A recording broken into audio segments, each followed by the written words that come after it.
담임 목사님께서도 예화로 이렇게 얘기를 하신 적이 있는데 어떤 거냐면요. 여러분 거창고등학교 거기서 직업선택 10계명 이것들을 쭉 기억나십니까? 가장 좁은 길로 남들이 가기 싫은 길로 가라고 했던 그런 거. 또 한동대는 어떻습니까? 배워서 내가 가는 게 아니라 되어서 남을 주는 것.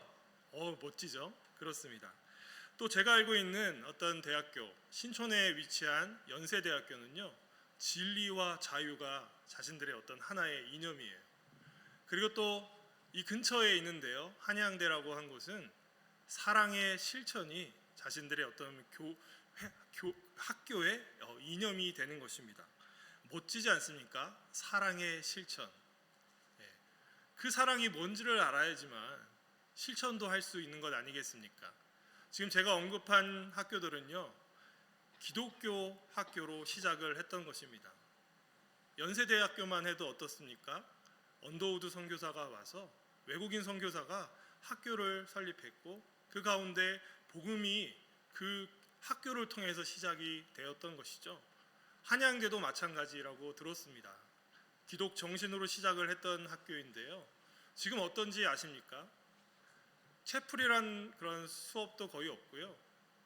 많은 학교들이 성장하려고, 그리고 지금 시대가 필요로 하는 인재상을 구하기 위해서 그것만 노력하고 있더라는 것이죠. 거기에 사랑이라는 것, 거기에 기독교의 정신이라는 것이 얼마나 지금 들어가 있는지 의문스럽습니다. 여튼 오늘 주신 이 하나님의 말씀을 통해서 이 사랑의 실천, 그것이 무엇을 의미하는지를 좀 깨달았으면 좋겠고요. 사랑의 실천을 하기 위해 우리는 그 사랑이 무엇인지를 함께 좀 경험해보고 느껴봤으면 좋겠습니다.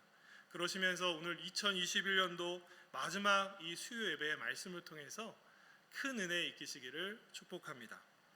지금 우리는요, 이 누가복음서 10장의 말미에 위치한 내용의 말씀을 함께 읽었는데요. 예수님께서는 이미 결단을 하시고 갈릴리 사역을 마무리하시면서 이제 그의 걸음을 어느 곳으로 향하고 있으십니까? 예루살렘으로 향해 가고 계시는 중에 있습니다. 그 가는 길 중에서도 여전히 예수님은 해야 할 일들이 있었는데요. 그게 뭔가 하면요, 결국은 가르쳐 제자 삼는 일이 너무나도 중요했던 것입니다. 그리고 이 가는 길 중에서도 예수님께서는요, 복음 되시는 그 예수님께서 그 복음을 선포하지 않을 수 없었던 것이죠. 왜냐하면 예수님 외에는 구원의 대안이 없기 때문입니다. 그래서 예수님께서는 사마리아 지역에서도 어느 정도 일정 시간을 계속 그곳에서 머무르신 것 같습니다. 오늘 말씀에 보니까 어떤 율법 교사가 등장을 하는데요. 여러분, 율법 교사라고 하면 누구라고 여러분 생각을 하십니까? 영어로는 로이어인데요. 우리말로 표현을 하면 변호사 정도 되는데 당시 율법을 가르치는 선생 중에 하나라고 보시면 될 것 같습니다. 이 율법은 다른 것이 아니라 구약의 모세오경을 가르치는 학자 또는 전문가라고 보시면 되겠습니다. 여러분들께서 복음서를 보시면 어떻습니까? 예수님께서 가시는 곳곳마다 제자들이 따라갔을 뿐만 아니라 또 무리들도 함께 했었죠. 또 제자와 무리만이 아니라 또 누가 함께 했다고 생각을 하십니까? 율법교사, 서기관들과 바리새인들이 예수님 옆에 졸졸 따라가면서 예수님이 무슨 말씀을 하는지 귀담아 듣고 있었던 것이죠. 이들이 예수님의 말씀을 잘 듣고 받아들이기 위해 모였다고 한다면 문제가 안 될 것입니다. 하지만 안타깝게도 이들이 모인 이유는 무엇입니까? 대부분 예수님을 시험하기 위해 모였고요. 예수님의 말씀에 틈을 잡아서 문제를 지적해서 바로 예수님의 권위나 바로 예수님 당신을 인정하지 않으려는 시도를 했던 것이 문제였던 것이죠. 오늘도 이 구약 말씀 중에서도 모세오경에 대해서 누구보다도 잘 알고 있는 지금 한 율법학자가 지금 자신 있게 앉아 있다가 벌떡 일어서서 예수님께 질문을 하는 것입니다. 뭐라고 질문을 하냐면 25절의 말씀을 보시면요, 선생님, 내가 무엇을 하여야 영생을 얻으리까? 라고 질문을 한 것이죠.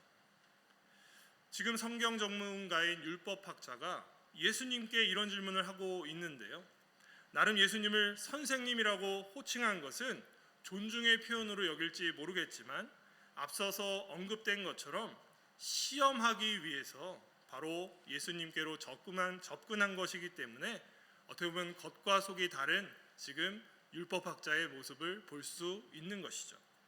율법학자라면 적어도 성경의 모든 말씀들을 그는 읽었고 생각했고 배웠고 가르친 자입니다. 게다가 모세오경이 얼마나 중요한 책인가요? 예수님 당시 유대인들에게 있어서 이 모세오경은요, 책 중에 책인 것이죠. 왜냐하면 모세오경은 창세기, 출애굽기, 레위기, 민수기, 신명기로 연결되어 있기 때문에 세상 창조의 비밀과 족장 시대에 걸쳐서 하나님이 택한 백성 이스라엘에게 주어진 은혜를 여실히 설명해주고 있기 때문입니다. 게다가 하나님의 은혜의 선물이 율법으로 제정되어 있는데요, 그 율법의 말씀이 고스란히 담겨져 있는 책이 모세오경인 것이죠. 그렇다면 율법학자 정도면 하나님께서 공포하신 말씀을 통해서 영생을 얻는 방법도 그가 몰랐을까요? 그런데도 예수님을 시험하기 위해서 자신이 알고 있는 질문으로 예수님을 골탕 먹이려는 심보가 여기에 들어가 있는 것입니다. 그런데 예수님은 대답을 하시는데 그 답변이 진실로 뼈 때리는 답변이 아닐 수가 없습니다. 26절의 말씀을 우리 다 함께 한번 읽어보도록 하겠습니다. 시작. 예수께서 이르시되 율법에 무엇이라 기록되었으며 네가 어떻게 읽느냐. 사랑하는 여러분, 예수님의 이 질문, 율법이 무엇이라고 기록되었느냐라는 이 말씀은요, 네가 이렇게 나한테 질문을 했는데 네가 이 답을 모를 리가 없다. 그런데 왜 나에게 묻는 거니? 라고 하시는 것처럼 들립니다.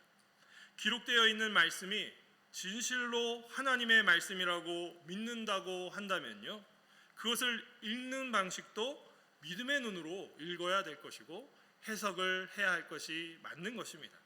그런데 이 율법학자가 말씀을 진정 하나님의 말씀으로 인정하고 받아들였다고 한다면 이런 질문을 가지고 예수님께로 나와왔을까요? 아니었을 것입니다. 그것을 정확히 알고 계시는 예수님께서는 지금 율법학자의 속마음을 정확히 아시고 그것을 지금 되묻는 것이죠. 그러니까 이 율법학자의 답은 무엇입니까? 내 마음을 다하여 목숨을 다하며 힘을 다하며 뜻을 다하여 주 너의 하나님을 사랑하고 또한 내 이웃을 내 자신과 같이 사랑하라 하였나이다 라고 답을 하는 것이죠. 이 말씀은요, 놀랍게도 모세오경 안에 들어가 있는 신명기 6장 5절의 말씀과 레위기 19장 18절에 있는 이 말씀을 지금 율법학자가 정리를 해서 한 문장으로 표현을 한 것입니다. 여러분 어떻게 생각하십니까? 영생을 얻기 위해서 지금 율법학자가 대답한 이 답이 맞다고 생각을 하십니까? 예, 맞습니다. 틀릴 리가 없죠. 맞습니다. 구약에서 계명은요, 바로 하나님께서 요구하신 명령의 결정체가 됩니다. 그 중에서 그것을 두 가지로 요약을 하게 되면 무엇입니까? 하나님 사랑과 이웃 사랑, 그것을 계속 이야기하고 있는 게 하나님의 말씀이 되는 것이죠. 자, 구약 시대에는 행위 언약 또 은혜 언약과 같은 언약으로 하나님이 택한 백성을 구원하시고 영생을 얻게 하는 길을 열어주셨습니다. 따라서 예수님께서는 이 율법학자에게 율법이 뭐라고 말씀하고 있는지에 대해서 되물으신 것이죠. 또한 이 기록된 말씀이 성경 안에 제시된 하나님 사랑과 이웃 사랑 이 두 가지 기준을 어떻게 이 사람이 읽고 있는지에 대해서 물으신 것입니다. 사랑하는 여러분, 오늘을 살고 있는 우리도 마찬가지일 것입니다. 하나님이신 예수님께서 바로 하나님이 제시하신 이 율법을 폐기하기 위해서 이 땅에 오신 것이 아니라 율법을 완전하게 하시기 위해 오셨다고 말씀하시지 않았습니까?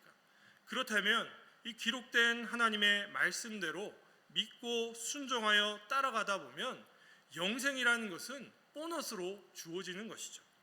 말씀은 말씀이라고 여기고 행함도 없고 제대로 읽지 않아 다르게 행동한다면 어떻게 되겠습니까? 오늘 우리가 만나고 있는 율법학자처럼 하나님이신 예수님 앞에서 그저 예수님을 시험하고자 자신이 머릿속에 알고 있는 그 질문으로 예수님을 당황하게 만드는 자와 다를 바가 없을 것입니다.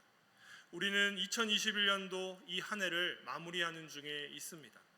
목사인 저조차도 수십 번의 설교를 이미 이 자리에서 했고요. 강조하고 있는 내용을 생각해 보면 다른 것이 아니라 하나님 사랑과 이웃 사랑이었습니다. 그런데 삶에서 그것을 실천하고 있는지에 대해서는 참 할 말이 없는 것입니다.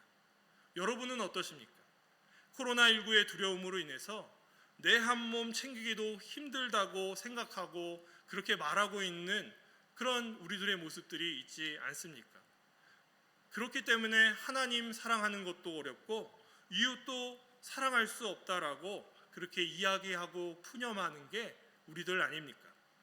오늘 예수님께서는 우리와 같은 심정에 있는 자들에게 다시 한 번 더 요청을 하시는데요. 우리 다 함께 28절의 말씀을 함께 읽어보길 원합니다. 시작.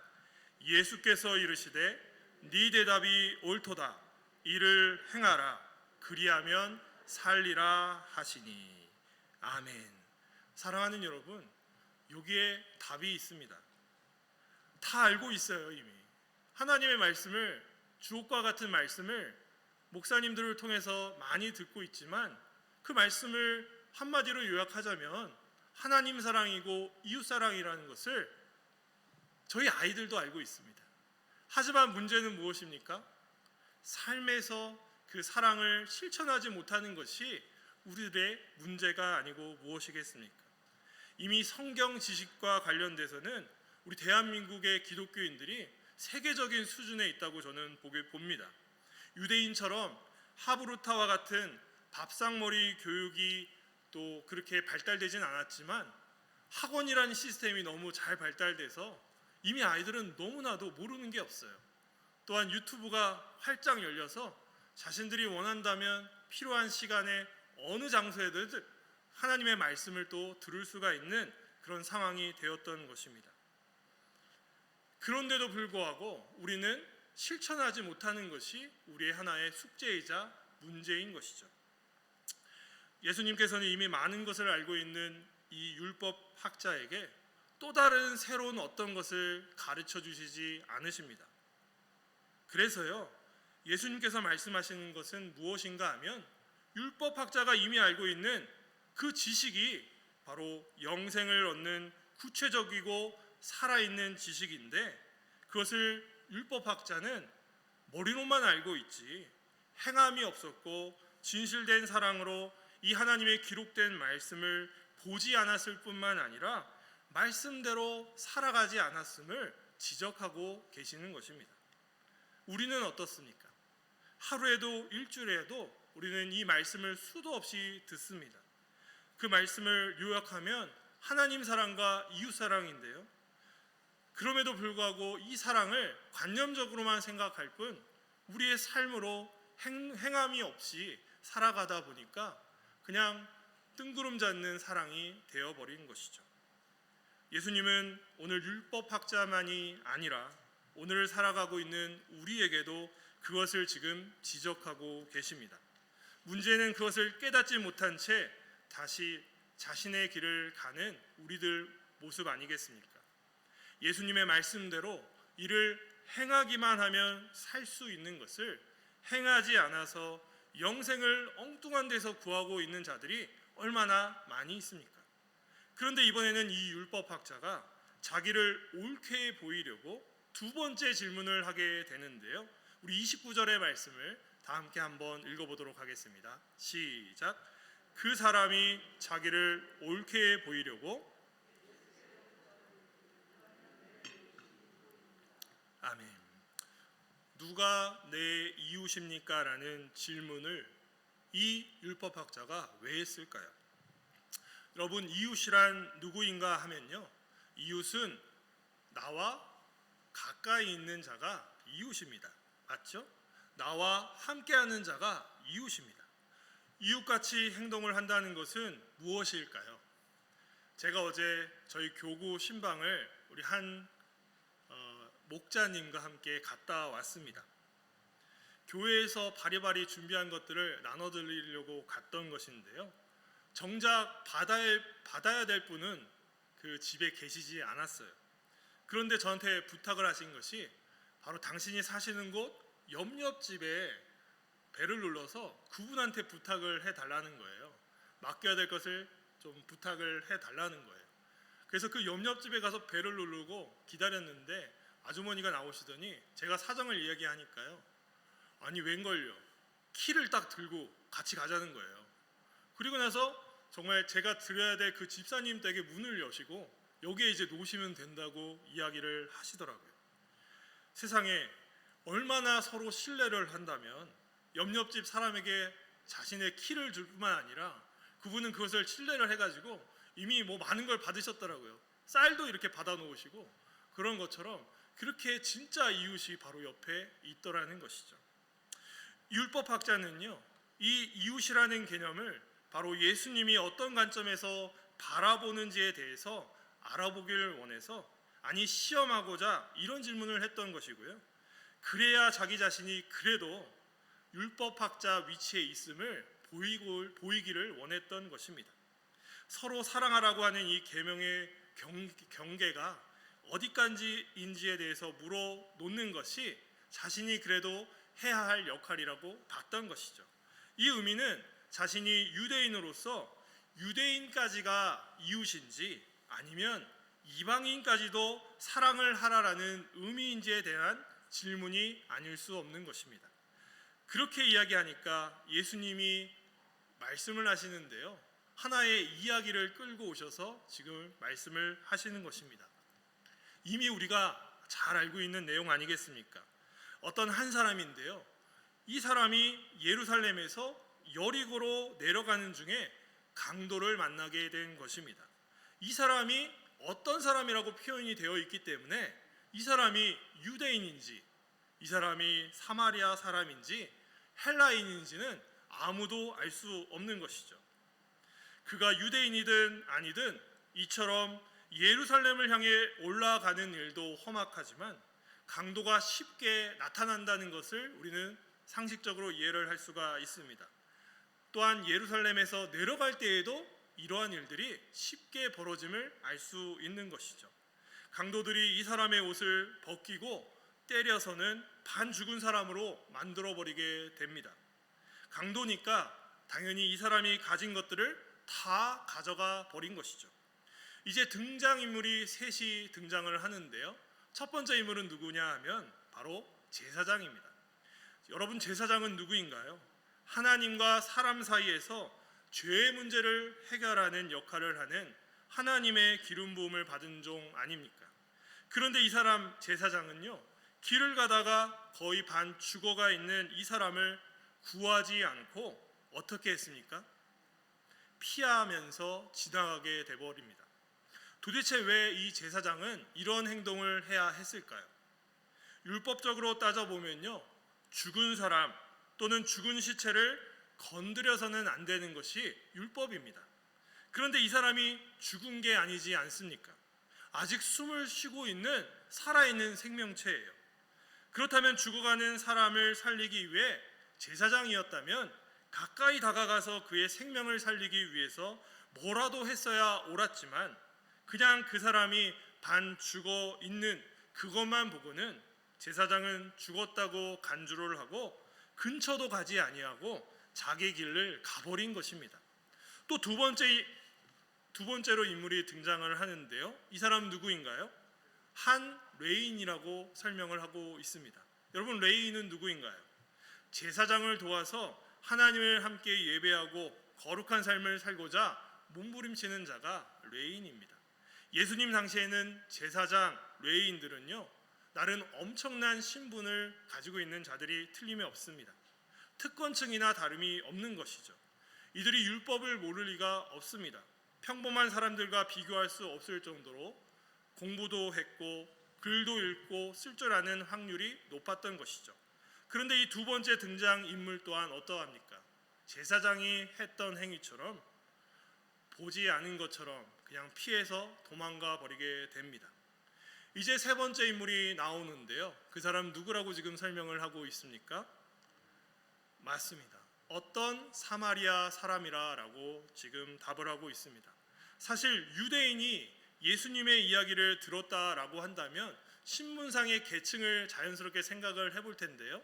제사장이 제일 위에 있다면 그 다음에 레위인이고 그 다음에 누구일까요? 평범한 평신도라고 생각을 했을 법합니다. 하지만 예수님은 엉뚱하게 아무 연관도 없어 보이는 사마리아인을 세 번째 인물로 설정을 하신 것이죠.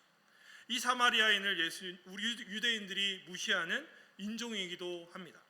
이런 사마리아인들도 죽은 사람을 가까이 하는 것은 안 된다라고 다 알고 있었던 사실입니다. 하지만 이 사람은 어떻게 반응을 하던가요? 그가 여행 중에 있었는데요. 죽어가는 이 한 사람을 발견하였고 그를 보고는 불쌍히 여기게 되는 것입니다. 그래서 너무나도 불쌍히 여기고 안타까워하는 마음으로 그가 행동을 보이는데요. 첫 번째 어떤 행동을 보이냐면 가까이 다가가는 게 아닙니까? 아까 율법을 잘 알고 달달 외우고 하나님 사랑, 이웃 사랑을 떵떵거리면서 이야기할 수 있었던 제사장도 율법대로 하나님을 예배하는 일을 행하는 레위인조차도 죽어가는 영혼에게 다가가지 않지 않았습니까? 그런데 천박하고 천시당하고 유대인들이 경멸하고 있는 한 사마리아인이 죽어가는 영혼을 보고 불쌍히 여겨서는 그의 이웃이 되어주기 위해 다가갔던 것입니다. 가까이 가는 그 자가 바로 이웃이 아니겠습니까? 가까이 가는 그 자가 사랑을 실천하는 자가 되는 것입니다. 그가 가까이 가서 무엇을 합니까? 그냥 옆에 있어주기만 해도 감사인데요.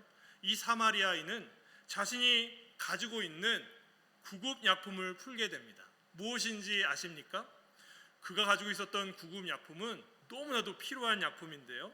하나는 기름이었고 하나는 포도주였습니다. 죽어가는 영혼의 상처에 부섭고 싸매어 주게 되는 것이죠.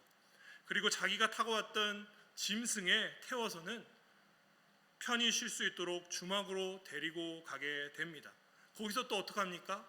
같이 1박을 함께 하면서 그를 계속 지켜주고 보호해주고 안내해 주는 것이죠. 사랑하는 여러분, 누가 진짜 이웃인가요? 바로 이 사람이 진정한 죽어가는 자의 이웃 아닌가요? 이웃은 사랑을 실천하는 자가 이웃인데요. 제사장도 못하고 레위인도 하지 않았던 사마리아인이 그것을 우리에게 정확하게 보여주고 있습니다. 또한 이 사람은요, 그냥 그렇게 맡기고 간 것이 아니라 하룻밤 그와 함께 묵었고 또 그만큼 시간을 썼고 물질을 썼던 것입니다. 그리고 그가 주막 주인에게 그 다음 날에 2데나리온을 주면서도 또 하는 말은 무엇입니까?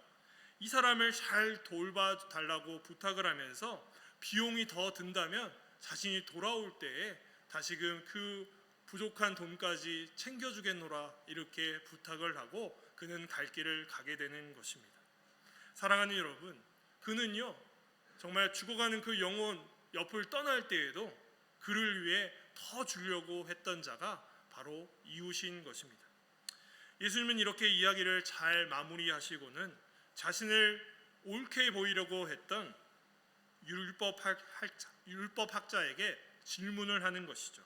무슨 질문입니까? 36절에 보니까 네 생각에는 이 세 사람 중에 누가 강도 만난 자의 이웃이 되겠느냐는 것이죠. 사랑하는 여러분, 우리는 오늘 함께 나눈 말씀을 너무나도 많이 들었습니다. 그런데 이 이야기의 말씀을 생각해 보시면 사랑이 무엇인지 다시금 좀 더 생각해 볼 수가 있는 것이죠. 벌써 한 해의 마지막 날에 이제 함께 이 수요 예배에 함께 참여를 하고 계시는데요. 한 율법학자는 자신의 정당함과 유식함을 드러내고자 예수님을 시험했던 것입니다. 이것부터가 사실은 사랑이 없는 모습 아닐까요?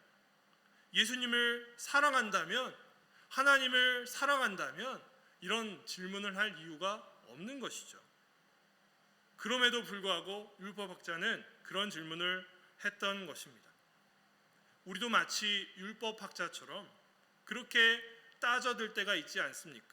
하나님의 말씀은 분명히 하나님 사랑과 이웃 사랑, 이 대명제를 계속해서 반복해서 우리에게 알려주고 있지만 여전히 하나님의 말씀을 아멘으로 받지 않고 머리만 채워놓고 주신 말씀을 가슴에 새기지도 않고 발로 행하지 못한 우리들의 모습이 있지 않느냐는 말입니다.